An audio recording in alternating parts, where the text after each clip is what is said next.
গত বছরের জুলাই-আগস্ট মাসে বাংলাদেশে ছাত্র জনতার ওপর শেখ হাসিনার সরকার ও আওয়ামী লীগ যে দমন-পীড়ন ও হত্যাকাণ্ড চালিয়েছিল তা নিয়ে একটি প্রতিবেদন প্রকাশ করেছে জাতিসংঘের মানবাধিকার বিষয়ক হাই কমিশনারের দপ্তরের তথ্যানুসন্ধান দল।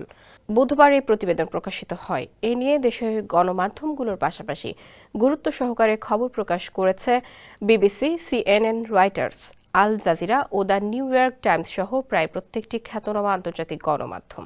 ব্রিটিশ সংবাদ মাধ্যম বিবিসি লিখেছে, বাংলাদেশের সাবেক প্রধানমন্ত্রী শেখ হাসিনা ও তার সরকার বিক্ষোভকারীদের বিরুদ্ধে যে প্রথাগত প্রাণঘাতী সহিংসতা চালিয়েছে তা মানবতাবিরোধী অপরাধ হতে পারে বলে জানিয়েছেন জাতিসংঘ। মার্কিন সংবাদ মাধ্যম সিএনএন-এর প্রতিবেদনেও বলা হয়েছে, নিরাপত্তা ও গোয়েন্দা সংস্থাগুলো ক্রমবর্ধমানভাবে মানবাধিকার লঙ্ঘনে লিপ্ত হয়েছিল, যা মানবতাবিরোধী অপরাধ হতে পারে। এর আরও তদন্ত প্রয়োজন বলে উল্লেখ করেছে জাতিসংঘের মানবাধিকার বিষয়ক হাই কমিশনারের দপ্তর। জেনেক্সে শিফট করো, লাইফকে লিফট করো।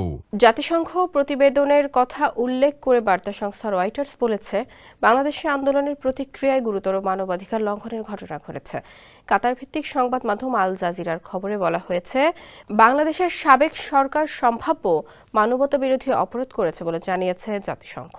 জাতিসংঘের তদন্তে দেখা গেছে, সাবেক প্রধানমন্ত্রী শেখ হাসিনা ক্ষমতা ধরে রাখার জন্য বিক্ষোভকারীদের ওপর পদ্ধতিগত দমন-পীড়নের তত্ত্বাবধান করেছিলেন। সেখানে অন্তত ১,৪০০ জন নিহত হন।